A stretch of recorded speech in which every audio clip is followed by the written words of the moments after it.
Good afternoon, and thanks for the warm welcome. Is this audible? So as Curtis mentioned, it's an exciting place to be. I think it's a delight to be here in New Orleans, and I'm grateful for the invitation to share some of the things that get me all fired up today, and also for the wonderful hospitality that we've all been able to enjoy. Is the sound okay? Okay. So as Curtis mentioned, I have several affiliations, but across those different positions, I work on the same kinds of things. I look at curriculum development, teacher professional development, and the supportive roles that technology can play in each of these or in putting these things together. And this means that I spend a lot of time designing, which is something that I really enjoy doing. And that ranges from designing cutting-edge technologies for use in modern classrooms to very simple, low-to-the-ground use of basic technologies like text messaging to support rural villager workers or preschool teachers like the one that you see on this picture here. My passion for design has a long history. I come from a family of educators, and I think one of the things that, as part of my upbringing and certainly part of my professional career, has been a really keen interest in not just becoming exposed to interesting ideas or cool widgets and tools, but to finding ways to really make meaningful change on the ground. And it's that kind of work that I would like to share with you today. So the conference flyer says it. We are here to engage in this multidisciplinary forum and to exchange information. And during this session, the kind of information I would like to exchange with you, and I do hope we have time for exchange at the end of the session, that we can have some conversation, relates especially to the idea of integrating research and development in the applications concerning e-learning, and designing and realizing and implementing e-learning. So this means looking at the role of research in design, for design, and also through design. Maybe it's worth taking a moment, though, to just define what I mean by e-learning, and who are the designers who actually create e-learning. There are many people who participate in design, even though not everybody who I would view as a designer would necessarily view themselves as a designer, because they wear often multiple hats. But in my mind, this includes software developers, or technology developers. It includes researchers, but it also includes teachers to a large extent. And when I talk about design, I'm not just talking about making this stuff. Of course, the tools are interesting and important, but it's more than that. And designing for change on the ground means not only creating the tools that we use, but the processes and the mechanisms upon which they will be built that are where a vision for use is founded on a realistic and well-articulated theory of change. The kinds of things that we use might include ebooks or readers. They might include software. They could include learning environments which are fully or maybe just partially integrated with technology. They could also include pathways, for example, to teacher professional development. Here, too, technology may play a supportive role, but it's not the centerpiece always.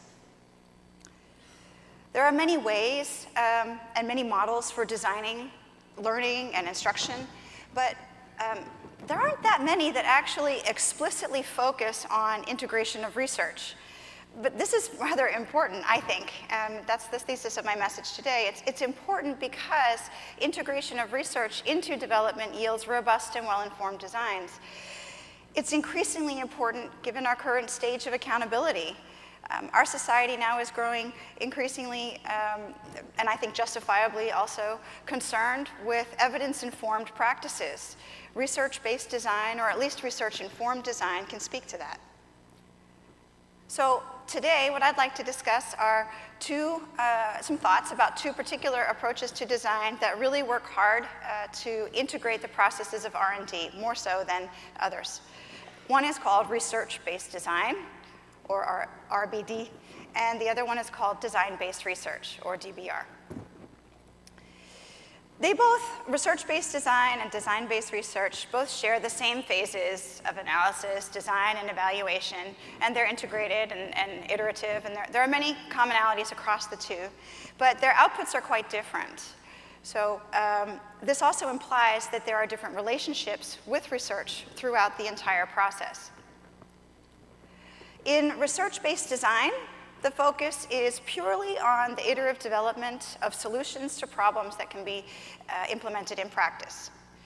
In contrast to that, educational design research has twin goals.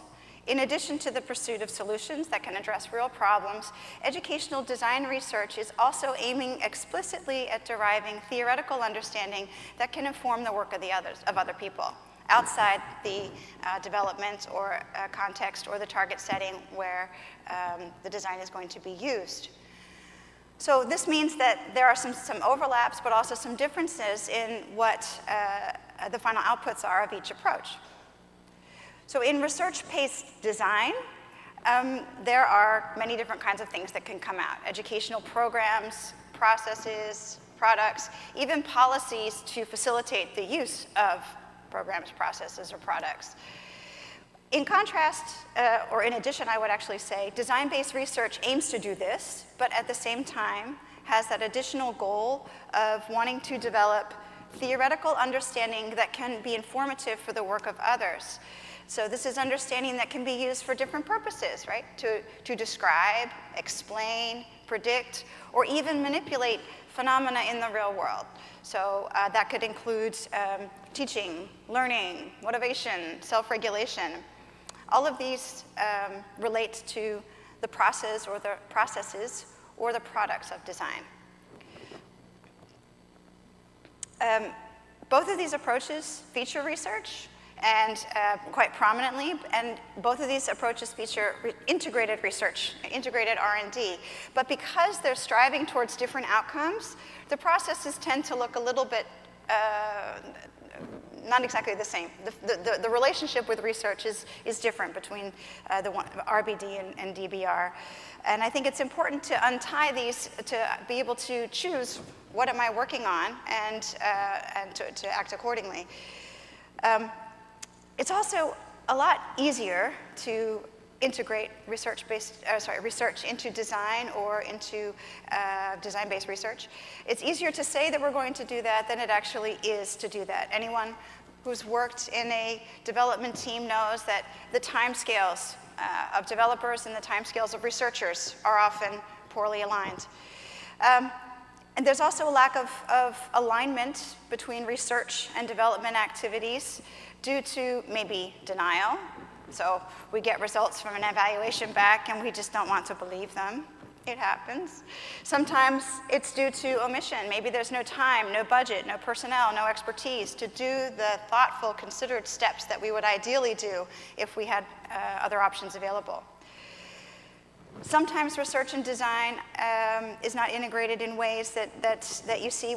There are maybe some front-end analysis that has taken place, or if it did, though, it wasn't of a high enough quality to really take into consideration during design. Or maybe some of the evaluations that are conducted could better be labeled as quasi-evaluations because they're really more to justify what was done than they are to actually inform decision-making or ways forward. In the remainder of this session, what I would like to do is share with you some considerations on balancing the relationship, which is, like I said, much easier said than done, between research and development in these two approaches. And so I'd like to look at RBD and DBR and think about which might be the cart and which might be the horse, given certain situations. To talk a little bit more about ramifications of the similarities and differences that I already mentioned, and then to think about the affordances, limitations, and synergies of these different processes. So, which is horse and which is cart? Let's start with what's what. In my experience, it's kind of like beauty. It's in the eye of the beholder. So researchers tend to think that it's all about the research, and practitioners and developers tend to think it's all about the tools or the designs.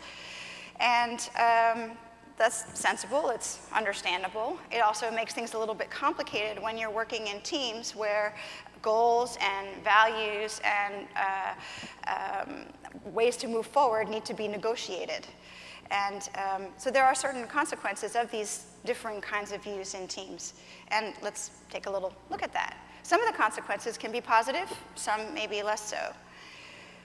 From a strategic standpoint, being able to separate out horse and cart can actually work out pretty well. I have here some examples on the screen of some projects that I admire very much, where different groups have been able to pull the cart using funding from different sources.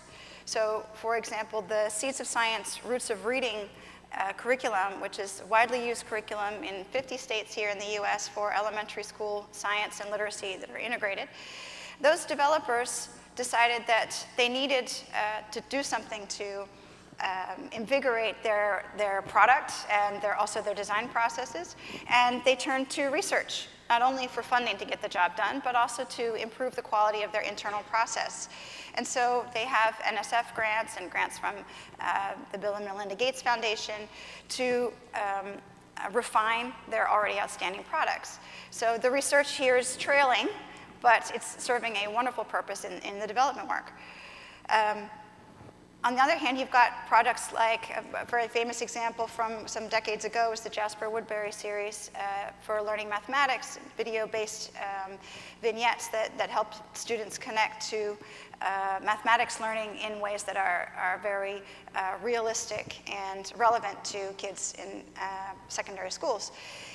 In this particular example, it was more research, researchers and research money driving what was actually done, and that also had a lot of implications for the way the projects panned out.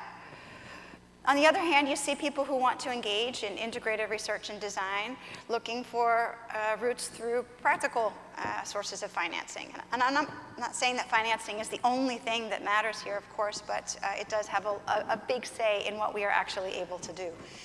So, for example, the Jump In project, which is a project in the Netherlands, is a project where researchers in the fields of health and education teamed up, and they had money from a local city to develop interventions and implement them. And it was the funding for, public funding for health and phys ed of children that was able to feed their work. So there's a couple of examples here. That there are also, those are some implications and some consequences of looking at strategic alignment or between research and development goals. Money being one, of course, other resources, the human resources, the temporal resources, the material resources, they matter as well. Another consequence for thinking about the integration of research and design is the process. I love this model, which took me a while to learn to embrace it because it sort of blew my mind when I first saw it, but I've begun to get a sense of it. It's by some Danish colleagues, and what you do when you look at the model is look kind of in the middle where it says problem, and it shows the cycles of research and development starting from the same point of departure, the problem, and then working in parallel out this like this. So if you could imagine the wheels turning, it will go like this. And I think they did a brilliant job of conceptualizing how these processes can be parallel and yet separate. And on the one hand, I like the fact that they make things so transparent. On the other hand, in reading the book chapter in which this model was presented, they were very brave, I think, and said that this is the ideal model. In real life, we've never done a project where it worked like this. We've done projects where it went like this, and in all different kinds of ways, but the sequence is never as pretty as it is when we draw pictures of it. We also know that to be true with our research reports and many other things. That is the way of it. But I think it's important to note that there are potential ways to align things, and if it's not done carefully, as these people have indicated, it can get out of sync very easily. Another consequence of considering research or development, one to be the horse and one to be the cart, could be related to the outcomes. There might be, if there are tensions in what are the main goals and what are the supporting goals, then that leads to different ideas about when pressures are tight, when money is tight, or time is tight, or a production schedule has to be adhered to, and we have to cut back. Well, maybe cutting back on research rigor would be the priority of some in a team, and maybe cutting back on development detail would be a priority for some others. And so there are some in some ways, having to innovate can certainly lead to very productive tensions. My mother used to call that hybrid vigor, where you have different ideas coming together to really bring forth something new and inspiring. And at the same time, it could be quite draining and painful if not resolved within a reasonable time. Another important consideration in terms of what actually influences the outcomes if research and development are not integrated closely has to do with the different reward systems of the individuals that could be participating in design teams. So in most of the design projects that I've been involved in, it's not just people from one domain, from like academia or industry or school practice, but usually there's partners from different organizations. And again, that has many affordances. At the same time, different organizations have their own reward systems. So where I work, at my multiple institutions, they're pretty big on journal articles and scientific output. And as a preschool teacher, I'm pretty big on making change on the ground. And I'm not saying my university doesn't appreciate that, they certainly do, but it weighs in differently for that organization as opposed to, for example, the teacher who feels accountable for making sure that her students do well on the national exams, or the trainer who feels accountable for making sure that his learners are able to implement new technologies in ways that make sense for the business, and so on. So there are varying expectations about outcomes. This can lead to varying priorities in pursuing those outcomes. And it works, generally speaking, I think it works better when those have been negotiated early on and explicitly within a team, and that can happen when research and development are well integrated. So I think that to conclude my argument about why I think research and development need to be integrated, I think that the horse and cart mindset can be very helpful from a strategic standpoint, especially for obtaining funding, and in the short term, that's lovely. But in the long term, separated processes can be informative, but maybe insufficient for building theory or creating robust design. And I think that the focus on different kinds of goals, which is in part brought in, made clear by the different reward systems of different parties involved, can risk exacerbating the tensions that already exist. So I think that integrated research and development can yield greater benefits, and I'm hoping that you're here, at least in part, because you think that's not a completely crazy idea. Some of the potential benefits I see to be on the flip side. Strategically, by integrating R&D, we demonstrate added value for researchers and for developers and to other practitioners. I think that robust design and research processes can help sensitize researchers, for example, to the realities of developers or of practitioners. Also, I think that when you've got research and development practices that are integrated, especially when they involve practitioners on design and development teams, that can help to sensitize practitioners in a way that inculcates ownership, and that can be facilitating for implementation and sustaining innovation. Consequences of integrated R&D can, for the final product, I think that if we have integrated processes, especially with members of a design team who understand, accept, and live the day-to-day of the target implementation context, we can develop designs and also create research findings that are ecologically valid. And I think that this stands to increase the quality of the designs themselves and also the research, for having potential impact on practice. So what might an integrated process look like?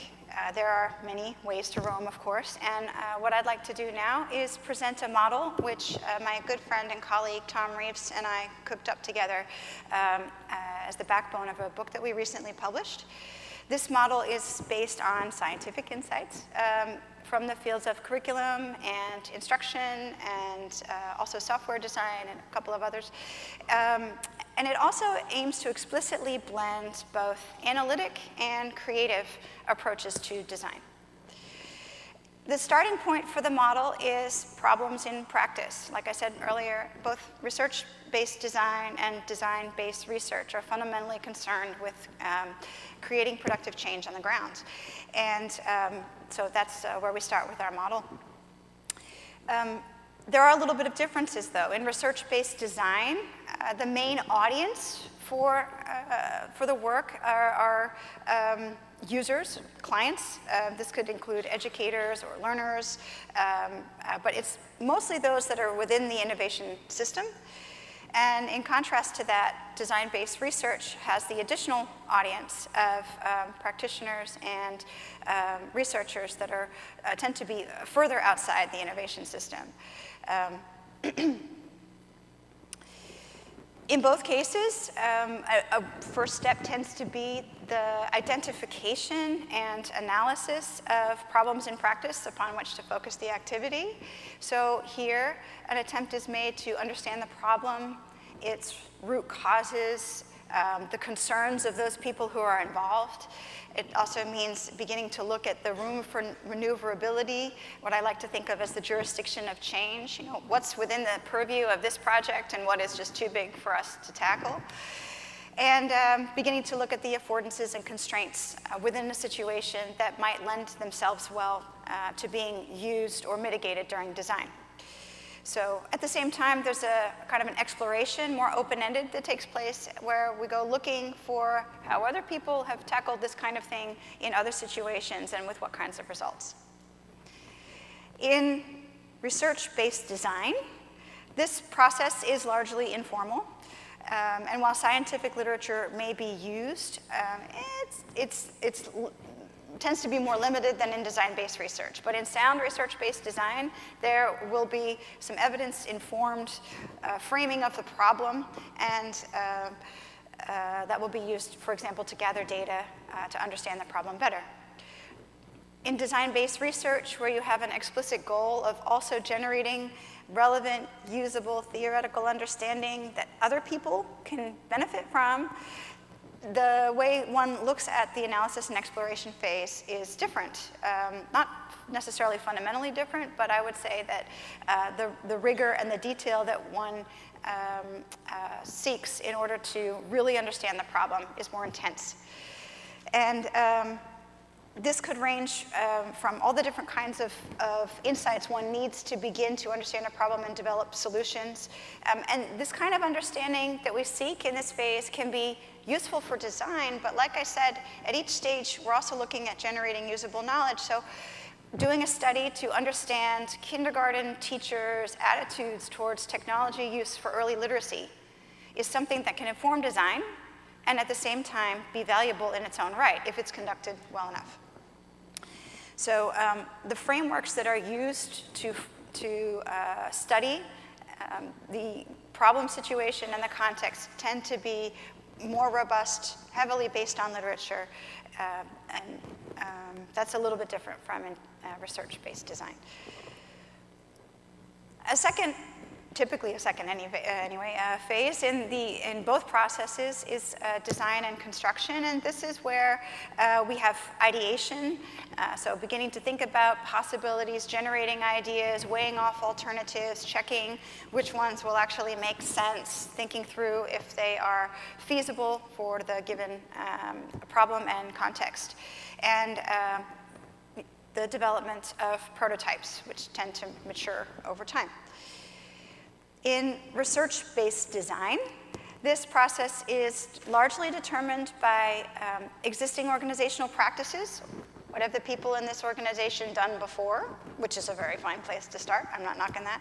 And what about what expertise is available on a particular design team? So what is the repertoire of the designers that are involved? Those are two things that play a determinant role in what the design process actually looks like.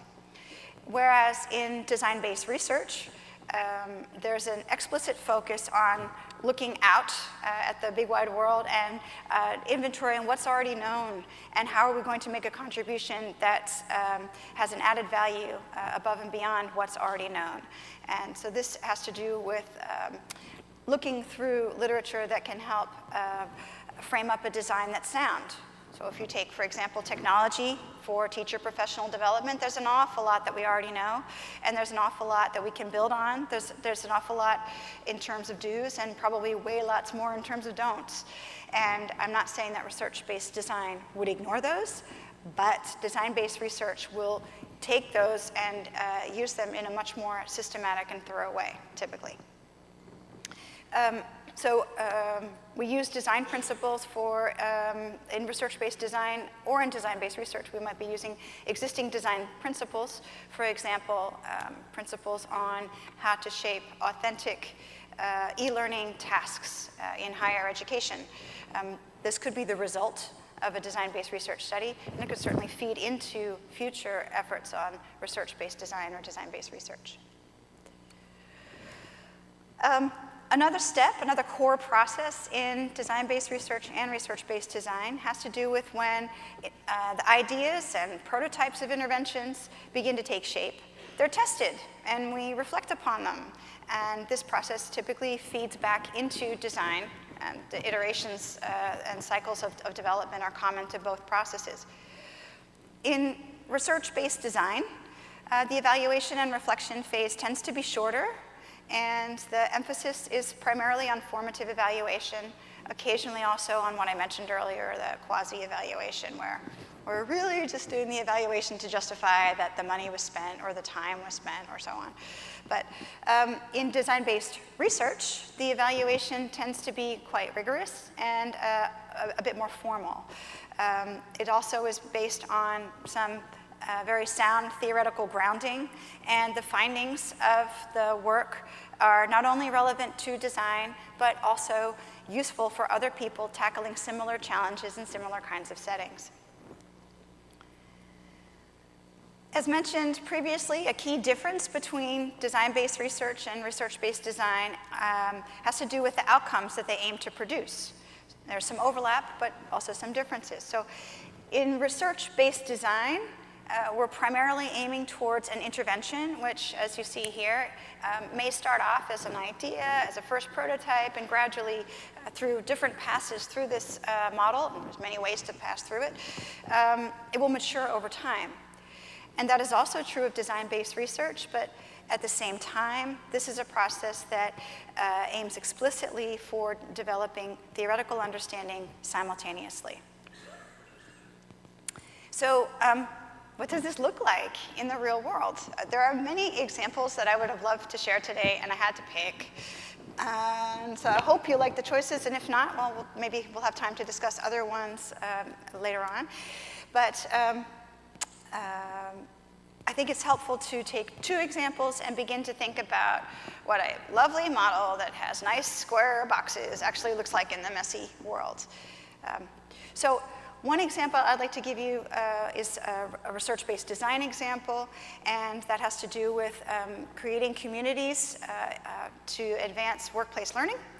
And the design-based research example I would like to share with you is got to do with it was the development of an electronic performance support system, which is actually a rather old study, but I mention it today because the work is still relevant to the topic, but also because I'm excited. It's one of those old projects that had its own life, we thought it was over, and is now getting reincarnated in a different context with different users, and maybe we'll have a chance to talk about that. So for each of these, I'd like to just briefly mention the nature of the project, what the core processes of analysis, design, and evaluation actually look like in these projects, and what the main outcomes were. So The Technologies for Workplace Learning project had the main goal of working to improve the alignment of workplace learning with the school setting and tertiary learning. We worked with 6 teams of intern, and each team had an intern mentor, so people from the workplace, and they're in different sectors. So people from the educational sector, that would be teachers from the workplace. From the economics sector, we had small businesses and bankers. And we also had a technique, I don't know if that's the right translation, but a technical sector, which had people from businesses that do woodworking and another one that does Philips. Philips, I don't know how to describe Philips, the giant company that produces all kinds of technologies. And we had intern mentors from the workplace and also the school-based mentors working together in teams, tackling the problem of improving the connection, or if you want to go half empty, dealing with the gap between the school-based learning and the work-based learning.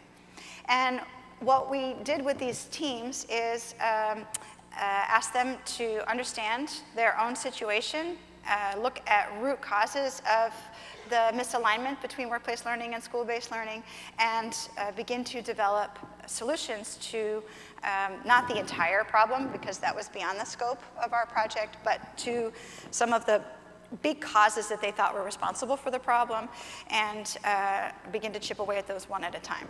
So basically we had 6 innovation teams from the sectors of education, technique, and business. And what we did was we facilitated each of these teams in the creation of their innovations through technology-based materials. And we also gave them resources and workshops and coaching. So across the process of developing our research-based innovation, and there's 2 layers to the onion here. Doing this for our project was a research-based innovation, and at the same time, we were encouraging the participants to develop their own research-based innovation. One of the first things that popped up as a big red flag, and it was predictable, but the extent of it was still shocking for a lot of participants, was the fact that there's different agendas, different people in these teams were small. There were 4 to 6 people in a team. So 2 or 3 people from the workplace and 2 or 3 people from the school. You would think that that's fairly nimble, but it wasn't. There were differences between, were you from school or were you from the workplace, but the bigger differences were, of course, across those 2 contexts, and the values, the reward systems, and the priorities in each group. It was identified early on that they were quite difficult to negotiate, and one team basically broke up, but they got back together and moved forward in the end. So I guess what I want to emphasize here is that taking time to articulate that and to accommodate that was very important. During the design, and one of the ways that we did that was through taking inventory not only with the people that were on the teams, but also sending them back to their own institutions for a reality check with their colleagues. And very often we found out that the people who were on these design teams were much more flexible and yielding than their colleagues, and so they would come back to the table and say, I know we thought of this, and I know we thought of that, but it's not going to fly, so we have to rethink this. So during design and construction, I would say that the design activities ranging from ideation to initial mapping of what the interventions were going to look like was all done face-to-face. And then the process of developing and constructing the prototypes was a mixture of face-to-face, online, offline work. We facilitated that through apps that we had downloaded and populated with specific information for them on iPads that they received as part of this project, also through a dedicated website and some encouragement using social media. The evaluation and reflection phase of this project focused a lot on ownership by colleagues. As we had discovered earlier on, the people in the design teams tended to be more motivated and flexible than everybody else back at their own institutions. So a lot of the evaluation work looked at what needed to be done to initiate and maintain buy-in in the different institutions. Another focus of the evaluation work was on looking at actual results. Are we meeting our goals? Are we closing the gap? And ultimately, is this contributing to improved student learning, or at least improved student outcomes? Some groups looked more at motivational issues and interest and enjoyability of learning, and others looked more at grades and outcomes on exams. But the design teams across the board found the assessment of outcomes extremely challenging, and I don't blame them. It's real hard stuff. But they did. Here they are on the day that they got their iPads. They don't look as happy as they were, actually, but that was while they were negotiating some serious tension. But in the end, we have some happy results to report. We have 6 locally driven research-informed interventions. We're still gathering the data on actual effectiveness, but so far perceived value is quite high, and we're optimistic.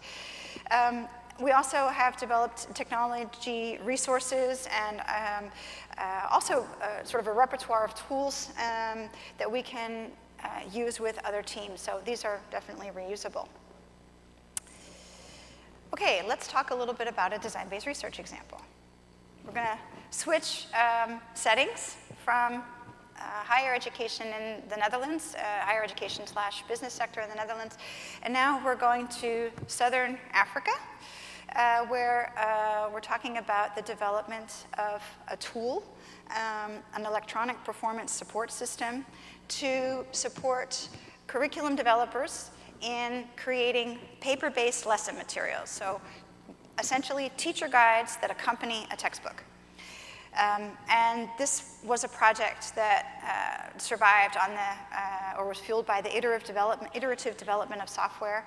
It was informed by research, and as a design-based research project, it also had the explicit goal of producing theoretical understanding for use by others. During the analysis and exploration phase of the study, a lot of attention was paid to the state of practice. So we were fairly well aware of the state of art of, at this particular time, computer software that was available. But in that particular context, the state of the art was not relevant. The state of practice was much more important. So we looked at the technologies that were available, the technologies that we thought would be likely available in the next 5 years in the teacher resource centers where we were working across Namibia, Botswana, Swaziland, South Africa, Lesotho, Tanzania, and so on. We also looked at the state of practice, not just with regard to the technology, but also with regard to curriculum developer practices. What do they already do?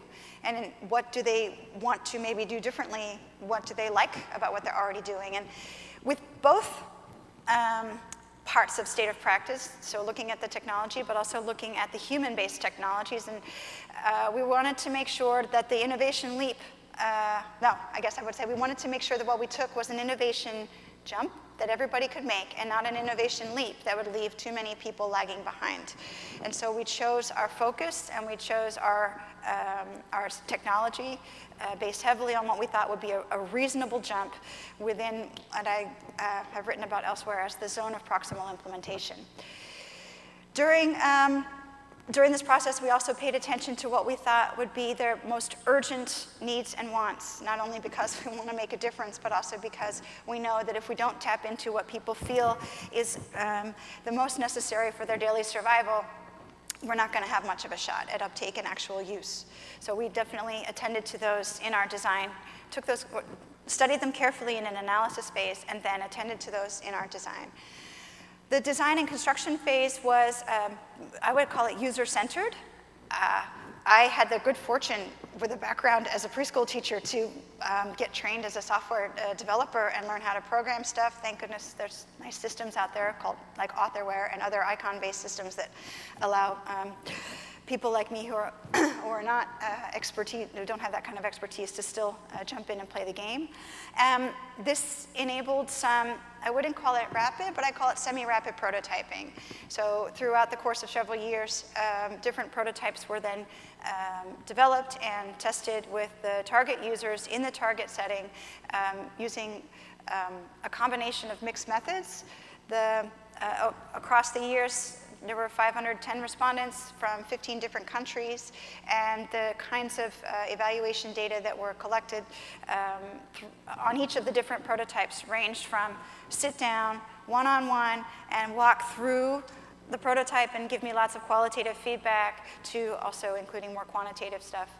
There was also a little bit of quasi-experimental design in the final round, looking at comparing how users of the system performed without the computer as opposed to with the computer. The products of this study were exactly what you would expect from a design-based research study. You have a system, so a tool for use in the real world that attends to or is meant to address practical problems, and at the same time, theoretical understanding that can inform the work of others. So there's some examples here of the various books and book chapters and journal articles. It's not complete, but this gives an impression of the kinds of publications that resulted from this work. So let's think a little bit about what these approaches can mean. What are the affordances, what are the drawbacks, and where might things, the research-based design and design-based research, be synergistic? For one thing, I think that tightly integrated design and research trajectories allow us to meet our goals in sustainable ways. And I certainly have experienced that oftentimes unforeseen benefits come along the way. A big one being, for example, the teacher professional development that can result from being involved on a design team, whether that design is more reactionary or proactive. There are many opportunities to make more change than might initially have been intended. There are opportunities for collaborations between education, industry, and academia. There are very few projects that I've been involved in where these processes are integrated tightly that do not have some border crossing happening, which can be complicated, but usually in the end, the net's positive, makes it worth it. Doing this can yield all kinds of new opportunities. One of the ones that I think of that jumps to my mind especially is the use of agile approaches in curriculum design. So having become familiar with techniques like Scrum, for example, to do some rapid and very user-centered design for software, we begin to think about the implications of that for creating other kinds of things which might be technology-based or technology-supported, but maybe aren't necessarily. And so bringing on different kinds of expertise and crashing that together can have some very powerful affordances. At the same time, we need to be realistic about the limitations and I think accept them, because that will enable us to confront them head on and actually work towards resolution, as opposed to staying in denial and freaking out when things don't pan out. And the big ones there have to do with the tensions between the stakeholders, like I mentioned earlier, especially with regard to different priorities, different goals, different reward systems, basically wanting to get different things out of the enterprise. Another one is just got to do with the resources. It takes an awful lot of time, it takes money, it takes expertise to integrate these processes well. It's not for the faint-hearted at all. Some situations may simply render it unfeasible, but I think it's worth trying for in most cases. I think there might also be some synergies if we think about the different orientations and mindsets behind design-based research and research-based design. I like to imagine that some of the development expertise coming from research-based design might begin to inform design-based research in ways that we haven't thought about yet.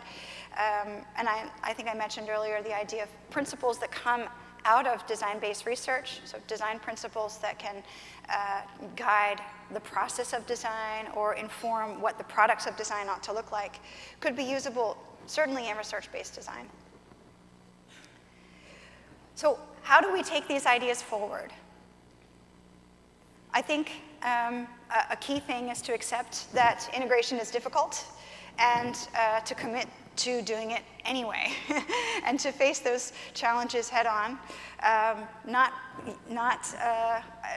doing one's best to use rigorous research methods even in the face of other tensions and other constraints, and striving to derive products and processes that accommodate the real world, not just the ideal world in certain situations.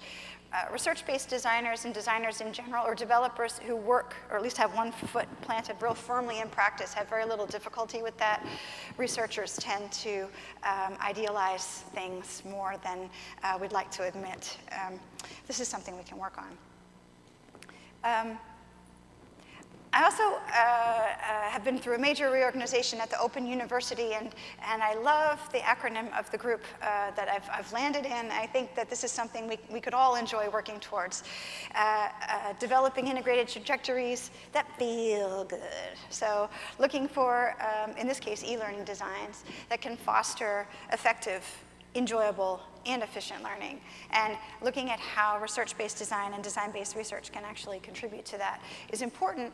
But then what we need to do is share those stories within the community. So within the e-learning community, it's important to, first of all, voice our concerns, our struggles, possibly even our victories, and begin to collaborate maybe on tackling different challenges. And we talked about this yesterday. Maybe this is something that we could be doing within SIGs here at eLearn. Maybe it's even something that could happen across different special interest groups. So to wrap up for today, I think that separate research and development processes are a reality, but they bring with them certain risks. And maybe they can't be avoided at all times, but where possible, I would advocate for robust and integrated approaches where research and development aren't just parallel, but are really tightly integrated to the benefit of both. And I think that this brings along with it some challenges that we should tackle together, and begin to look at how we can, and share our stories about how we can integrate research and development processes in ways that don't dilute the quality of either. In case you're interested in learning more about this kind of stuff, there's some resources available in print, and I'll post this online. There's also plenty of web-based resources that teach more, especially about design-based research. And of course, I'm always open to talk with people about design, so if you're interested, I would be delighted to have a conversation with you. And I believe that we actually even have time to do that right now. So perhaps we can.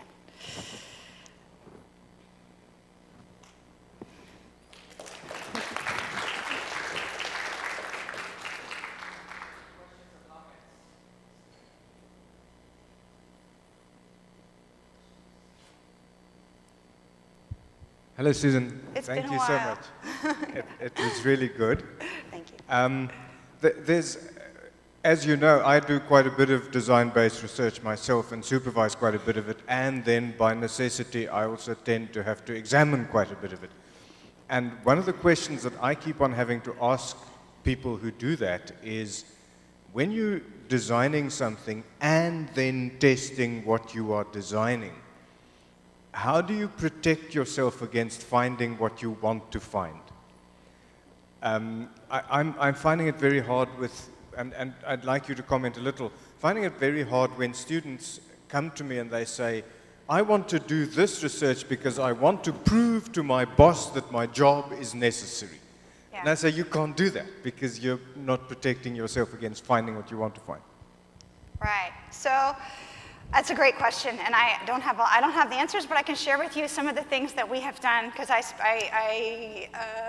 get that, and we've all lived with those challenges. So, like so many things, I think we get by with a little help from our friends. And I think that one thing that can help a lot is to make sure that in a design-based research project, there's enough people who are involved, and preferably that would include the design researcher, but it isn't always feasible, who don't have a stake in the outcome. So of course, if you're looking to make a change on the ground, everybody involved wants to see that change, no question. But if I think about some of the technology projects, especially that I've done, where we go into classrooms then and we see what people actually do, whether our designs degrade gracefully or become lethal mutations, they're never used the way we expect.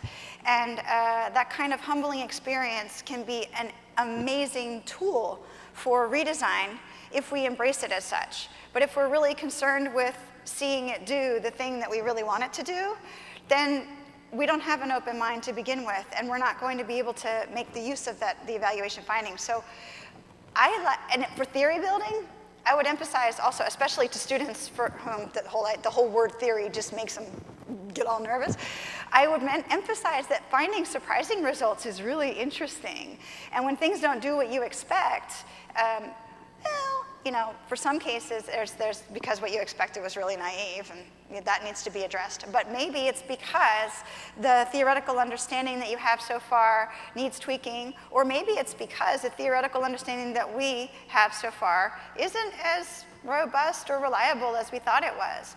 So I think that helpful things have to do with having different advisors. In this case, I think it would be advisors on a project, and even a small doctoral student project can have a group of critical friends that you go to once every so often. In Belgium, I'm on a couple of committees where they have an annual review like that, and we just go in and toss our 2 cents once a year.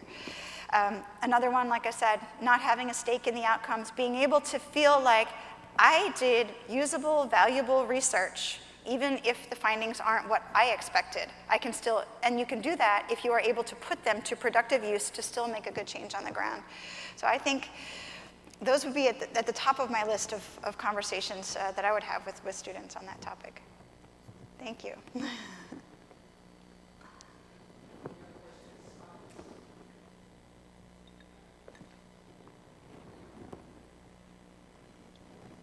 Okay, Susan, thank you very much for your presentation. Thank you very much.